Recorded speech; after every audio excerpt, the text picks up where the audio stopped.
राष्ट्रीय पहचान के प्रतीक व चिन्ह का नाम: भारत का राष्ट्रीय ध्वज, तिरंगा भारत का राष्ट्रीय गान, जनगण मन भारत का राष्ट्रीय गीत, वंदे मातरम भारत का राष्ट्रीय चिन्ह, अशोक स्तंभ भारत का राष्ट्रीय पंचांग, शक संवत भारत का राष्ट्रीय वाक्य, सत्यमेव जयते भारत की राष्ट्रीयता, भारतीयता भारत की राष्ट्रभाषा,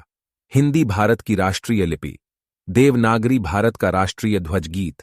हिंद देश का प्यारा झंडा, भारत का राष्ट्रीय नारा, श्रमेव जयते भारत के राष्ट्रपिता,